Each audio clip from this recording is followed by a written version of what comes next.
नमस्कार दोस्तों, स्वागत है आप सभी का आपके अपने चैनल स्टडी फॉर विन में।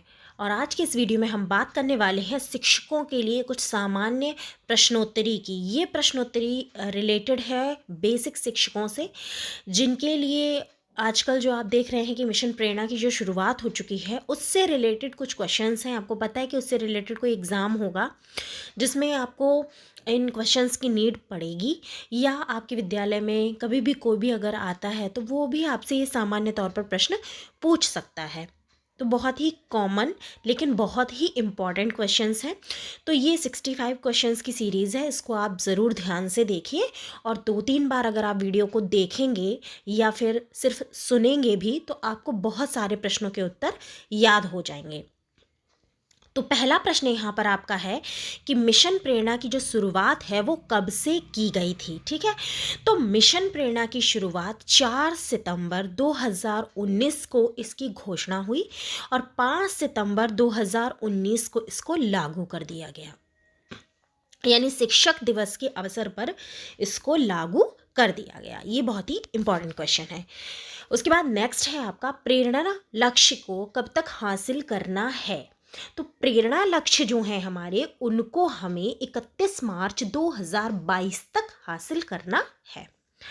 अगला है क्वेश्चन, प्रेरणा लक्ष्य किन विषयों के लिए तैयार किए गए हैं।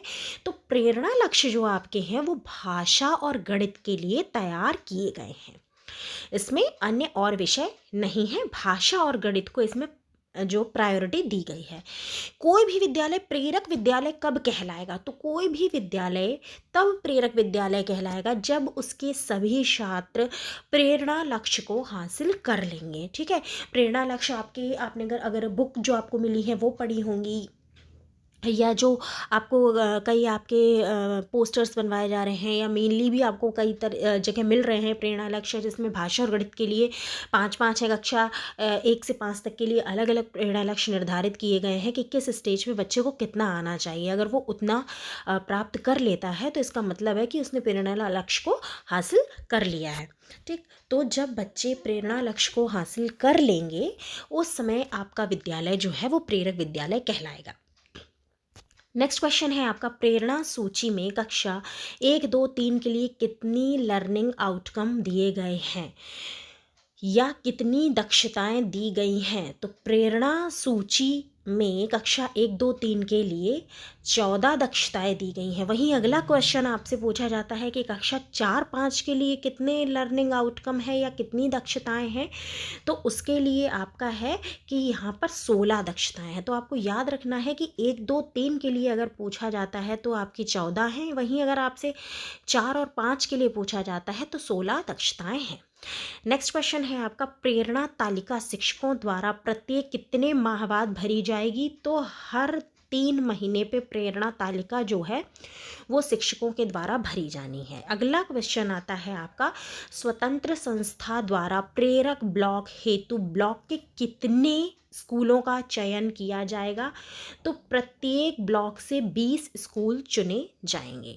अगला क्वेश्चन आपका आता है, आरंभिक स्तर पर भाषा सीखने का क्रम क्या है। तो आरंभिक स्तर पर जो आपका भाषा सीखने का क्रम है वो है शुभोपली, यानी कि सबसे पहले सुनना, बच्चा सुनता है, फिर बोलता है, फिर पढ़ता है और सबसे अंत में वो लिखना सीखता है।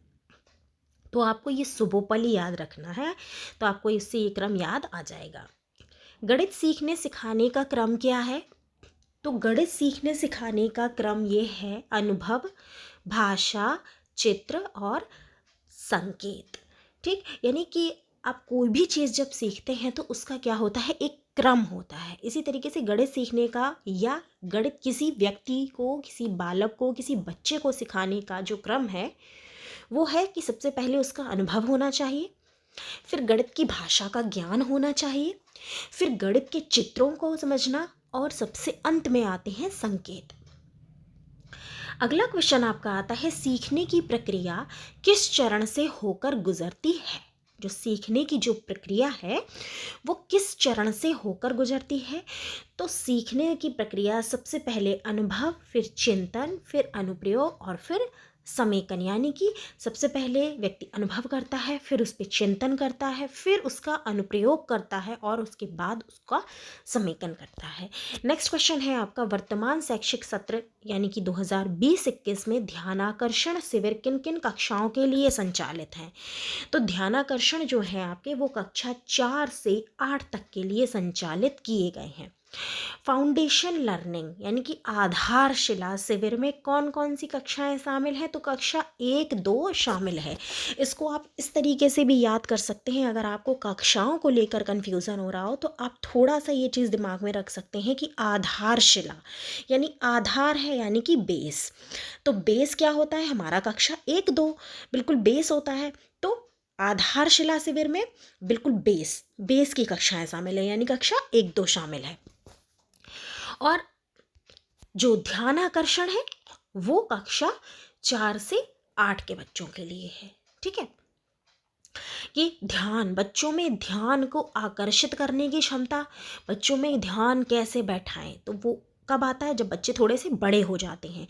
तो कक्षा 4 से 8 तक होगा ध्यानाकर्षण, ध्यान का आकर्षण करना यानी कि ध्यान लगाना, वो कक्षा 4 से 8। और जब आधारशिला की बात आ जाए तो कक्षा 1 और 2।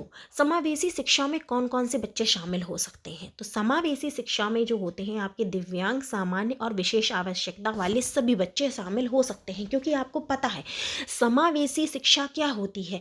प्रत्येक बच्चे को औसत बच्चे के अनुसार ही पढ़ाना, यानी जो हायर है उसको भी हमें एवरेज स्टूडेंट के अकॉर्डिंग लेकर चलना है, और जो लोअर है उसको भी हमें इस तरीके से पढ़ाना है कि वो एवरेज स्टूडेंट के अकॉर्डिंग या उसके बराबर आ जाए। तो समावेशी शिक्षा यानी कि किसी भी बच्चे में भेदभाव ना किया जाए, सबको समान मानकर शिक्षा दी जाए।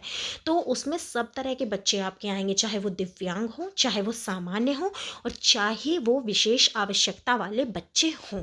इसमें साइकोलॉजी के बहुत सारे वीडियोस हैं, हमारे चैनल पर मिल जाएंगे, जिसमें आप इन सारे टॉपिक्स को यानी कि दिव्यांग बालकों से रिलेटेड, विशेष आवश्यकता वाले बालकों से रिलेटेड जो क्वेश्चंस हैं, जो टॉपिक्स हैं, उनको आप और भी अच्छे से पढ़ सकते हैं अगर आप और किसी चीज़ की तैयारी कर रहे हैं तो। शिक्षकों के लिए कितनी हस्त पुस्तिकाएं विकसित की गई हैं? तो शिक्षकों के लिए 3 हस्त पुस्तिकाएं हैं, जिनका नाम आप सभी को बहुत अच्छे से पता होगा, आधारशिला, ध्यानाकर्षण और शिक्षक संग्रह। नेक्स्ट क्वेश्चन है, कक्षा 3 के लिए भाषा का प्रेरणा लक्ष्य क्या है? तो कक्षा 3 के लिए है 30 शब्द प्रति मिनट। यही अगर आपसे कक्षा 2 के लिए पूछ दिया जाए तो कक्षा 2 के लिए 20 शब्द प्रति मिनट। तो हर कक्षा के लिए अलग अलग है। उसके बाद है भाग के 75% सवाल हल कर लेना किस कक्षा का प्रेरणा लक्ष्य है? तो यहाँ पर आपको ध्यान ये देना है कि आपसे क्या पूछा जा रहा है।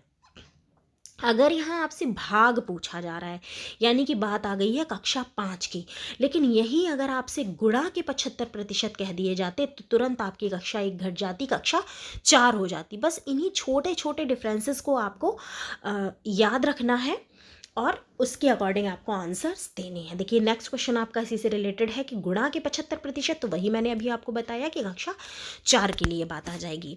भाग है तो कक्षा 5 और गुणा है तो कक्षा 4।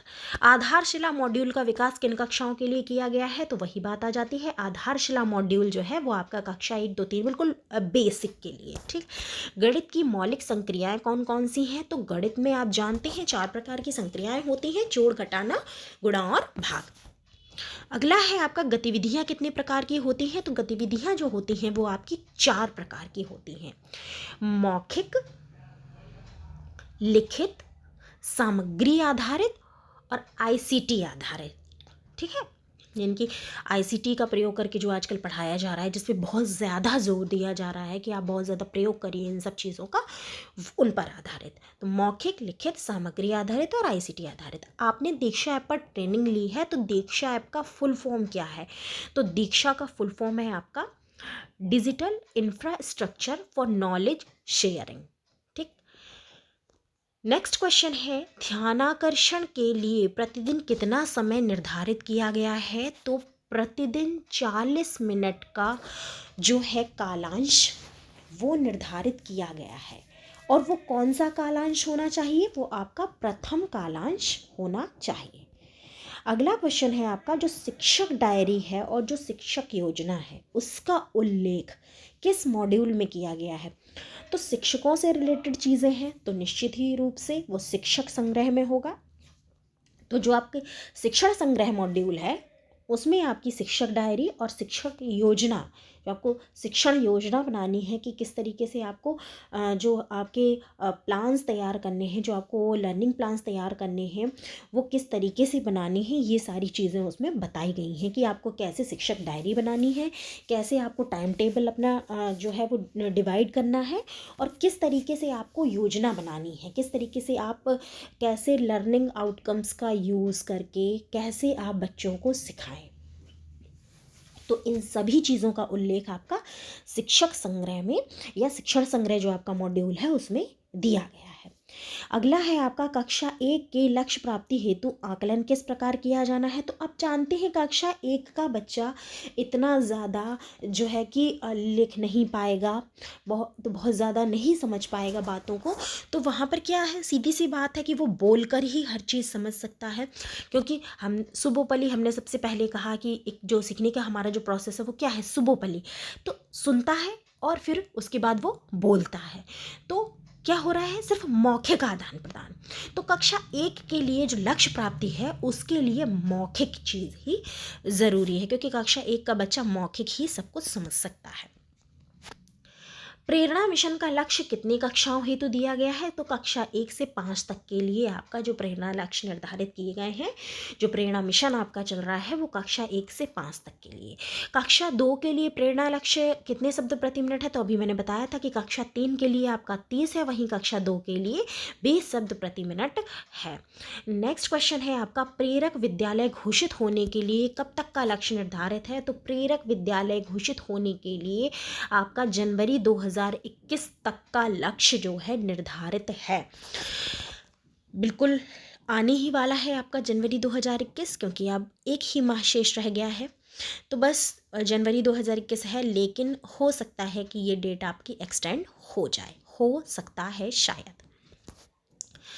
और आज की वीडियो का आपका लास्ट क्वेश्चन है यहाँ पर, मिशन प्रेरणा हेतु किन विषयों का चयन किया गया है। तो हमने बताया है आपको पहले ही कि भाषा और गणित पर जोर दिया गया है मिशन प्रेरणा में। तो फिलहाल इस वीडियो में आपके 30 क्वेश्चंस को मैंने कवर किया है। उम्मीद करती हूँ कि मेरे द्वारा दी गई जानकारी आपको अच्छी लगी होगी, बातें मेरी समझ में आई होंगी। अगर आपको किसी भी तरीके की कोई भी कमी लगती है तो कमेंट सेक्शन में जाकर कमेंट्स करके ज़रूर बताइएगा, या आपको किसी अन्य चीज़ों पर वीडियो चाहिए हैं तो वो भी आप मुझे बता सकते हैं।